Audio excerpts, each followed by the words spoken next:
Picture this: you're 19 years old, sitting in the rear turret of a Lancaster bomber at 20,000 feet over Nazi-occupied Europe. Your hands are frozen despite your gloves. Flak is exploding all around you. And then you notice it: your gun's sight is completely shattered. Useless. Most gunners would panic. Most would consider themselves as good as dead. But Sergeant Norman Cyril Jackson didn't panic. Because what happened next would defy everything the RAF had taught him about aerial combat. That broken sight, that apparent death sentence, would somehow become his greatest advantage. In the next 10 minutes, I'm going to tell you the extraordinary true story of how a teenage tail gunner used a piece of broken equipment to achieve what most veteran pilots couldn't manage in their entire careers. This is a story about instinct, split-second decisions, and the strange ways that disadvantages can sometimes become strengths. This is the story of the day everything went wrong, and somehow went perfectly right. Let's start at the beginning. Norman Jackson wasn't supposed to be a war hero. Born in 1919 in the small English town of Ealing, he was just an ordinary kid who left school at 14 to work as a fitter's apprentice. No military family. No childhood dreams of glory. Just a working-class boy trying to make his way in the world. But then September 1939 arrived, and everything changed. When Britain declared war on Germany, Norman was 20 years old. Like thousands of young men across the country, he volunteered for service. But here's what's interesting: he didn't join the RAF to be a gunner. He wanted to be a pilot. He dreamed of flying Spitfires, engaging in dramatic dogfights, being the hero who brought down enemy planes in single combat. The RAF had other plans. After his initial training, Norman was assigned to be a rear gunner on bombers. And if you know anything about bomber crew positions during World War II, you know this was perhaps the most dangerous job in the entire military. Rear gunners sat alone in a cramped turret at the back of the aircraft, completely isolated from the rest of the crew. They were the first target for enemy fighters and the last to escape if the plane went down. The life expectancy of a rear gunner? Just 5 missions. But Norman threw himself into the role anyway. He trained relentlessly, learning to track fast-moving targets, to lead his shots, to recognize enemy aircraft in a split second. The Browning machine guns became extensions of his arms. The gun's sight, a simple ring and bead mechanism, became his lifeline. By late 1943, Sergeant Norman Jackson had been assigned to 106th Squadron, flying in Avro Lancaster bombers on night missions over Germany. He'd already survived more missions than the average. He was good at his job. Careful. Precise. Lucky. But his luck was about to be tested in ways he never imagined. March 26, 1944. The target, Berlin. This wasn't just another mission, this was part of the RAF's sustained bombing campaign against the Nazi capital. And the Germans knew they were coming. Every searchlight, every flak battery, every Messerschmitt and Focke-Wulf fighter in the region would be waiting. Norman climbed into his rear turret as the Lancaster's engines roared to life. Around him, hundreds of other bombers were doing the same, preparing to form up into a massive aerial armada. The plan was simple: overwhelm the German defenses through sheer numbers, drop the bombs, and get home alive. As they crossed into German-held territory, the first flak began to burst around them. Norman rotated his turret, eyes scanning the darkness for enemy fighters. This was the worst part of any mission, the waiting. Knowing they were coming but not knowing when or from where. And then, about an hour into the mission, it happened. A massive flak burst exploded directly below Norman's turret. The Lancaster shook violently. Norman was thrown against the turret walls, his helmet slamming into the metal frame. When he opened his eyes and looked at his gun's sight, his heart sank. The sight was completely shattered. The ring was twisted. The bead mechanism was gone. It was totally, utterly useless. Now, understand what this meant. A gun's sight isn't just a helpful tool, it's how you aim. It's how you judge distance, how you calculate lead time on a moving target, how you know where your bullets are going. Without it, you're essentially shooting blind. Norman grabbed his intercom. "Skipper, my sight's damaged. I'm nearly blind back here." The pilot's voice crackled back. "Can you continue?" Norman looked at the shattered sight again. He looked at his guns. They were approaching the most dangerous part of the mission, the run over the target itself, when they'd be the most vulnerable. "I'll manage," he said. He had no idea how right he'd be. 10 minutes later, Norman spotted them. 3 Messerschmitt Bf-109s, climbing up from below and behind, the classic attack position. They were coming fast, and they were coming for his Lancaster.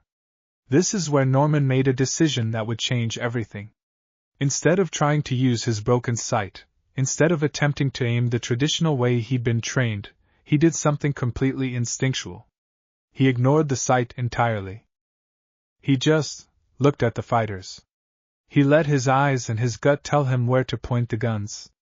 The first Messerschmitt opened fire. Tracer rounds streaked past Norman's turret. He swung his guns toward the fighter, not calculating, not measuring, just feeling it. His fingers squeezed the triggers.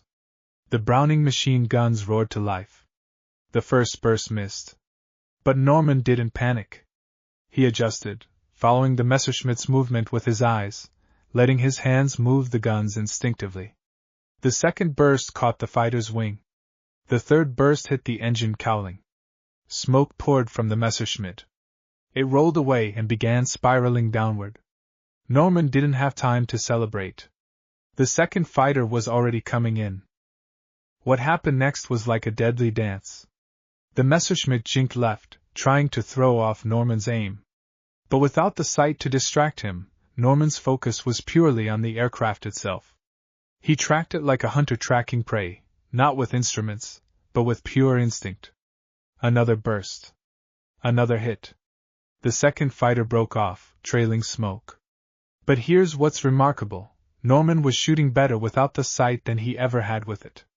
Why? Think about it. With a functioning sight, you focus on the sight mechanism itself, the ring, the bead, the measurements. You're looking at a tool between you and the target. But with the sight gone, Norman had no choice but to look directly at the enemy aircraft. He was processing their speed, their trajectory, their distance all at once, instinctively, without the intermediary of the aiming device. It's like the difference between taking a photograph through a viewfinder versus just looking at the scene with your own eyes.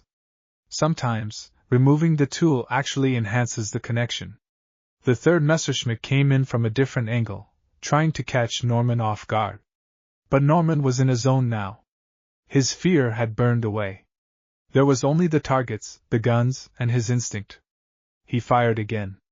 The third fighter took hits across its fuselage and peeled away. 3 down.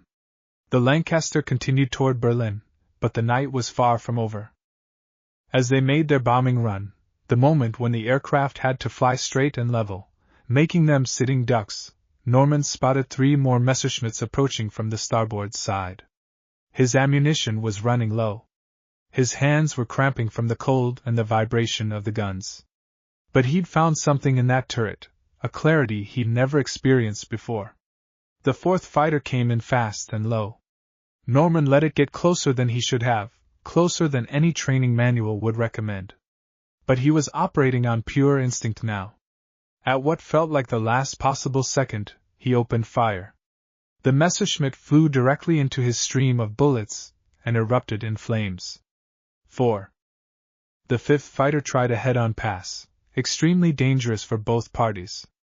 Norman swung his turret and fired a long burst. The fighter's canopy shattered. It rolled violently and disappeared into the darkness below. 5. By now, the other German fighters in the area had noticed what was happening. One bomber's rear gunner was shooting with uncanny accuracy, taking down fighter after fighter. The sixth Messerschmitt approached more cautiously, trying to stay out of Norman's firing arc. But Norman had learned the Lancaster's blind spots inside and out. He waited watching until the fighter had to commit to an attack vector. The moment it did, Norman was ready. His final burst caught the Messerschmitt's engine. Oil sprayed across the fighter's windscreen. It broke off the attack and limped away, trailing smoke, a probable kill that would later be confirmed. 6 enemy fighters engaged. 6 enemy fighters damaged or destroyed. All by a 19-year-old gunner with a broken sight. When the Lancaster finally touched down back in England in the early hours of March 27, Norman climbed out of his turret barely able to move. His hands were frozen. His ears were ringing from the guns. He was exhausted beyond anything he'd ever experienced. But he was alive. And so was his entire crew. When he reported what had happened to his commanding officer, there was initial disbelief. 6 fighters? With a broken sight? It seemed impossible. But the other crew members confirmed it. They'd seen the fighters attacking. They'd felt the vibrations of Norman's guns firing. They'd watched enemy aircraft fall away trailing smoke and fire. Norman was recommended for a decoration, though the full story of his achievement wouldn't be widely known until after the war. He continued flying missions, continuing to defy the odds that said rear gunners didn't survive. But here's the really interesting part: Norman never had his gun sight properly repaired. Oh, the ground crew offered. They could have had a new sight installed in a day. But Norman refused. He'd learned something crucial that night over Germany. The broken sight hadn't been a disadvantage. It had forced him to tap into skills he didn't know he had. It had made him a better gunner, not a worse one. For the rest of his tour, Norman Jackson flew with that broken sight, becoming one of the most effective rear gunners in Bomber Command. So what can we learn from Norman Jackson's incredible story? First, that sometimes our greatest obstacles can become our greatest teachers. That broken sight forced Norman to develop instincts and skills that might have remained dormant if everything had been working perfectly. It's a reminder that when our usual tools fail us, we often discover capabilities we didn't know we possessed. Second, that training and instinct aren't opposites, they're partners. Norman could only succeed with his instinctive shooting because he'd first mastered the technical skills. He knew his weapons inside and out. He understood aerial combat. The instinct built on that foundation. And finally, that courage isn't the absence of fear, it's the decision to continue despite it. Norman could have declared himself unable to fight with a broken sight. No one would have blamed him. But he chose to adapt, to overcome, to find a way. Norman Jackson survived the war. He returned to England and lived a quiet life, rarely talking about that night over Berlin when everything went wrong and somehow went perfectly right. He passed away in 1994, having lived to see the world he'd helped preserve. But his story remains, a testament to human adaptability, to the power of instinct, and to the strange truth that sometimes, being forced to abandon our crutches is exactly what we need to learn how to truly fly. If you enjoyed this story, please hit that like button and subscribe for more incredible tales from history. Drop a comment below and let me know, have you ever had a disadvantage turn into an advantage? I'd love to hear your stories. And remember, sometimes the broken sight sees clearest of all. Thanks for watching. I'll see you in the next one. But his story remains, a testament to human adaptability, to the power of instinct, and to the strange truth that sometimes, being forced to abandon our crutches is exactly what we need to learn how to truly fly. If you enjoyed this story, please hit that like button and subscribe for more incredible tales from history. Drop a comment below and let me know, have you ever had a disadvantage turn into an advantage? I'd love to hear your stories. And remember, sometimes the broken sight sees clearest of all. Thanks for watching. I'll see you in the next one.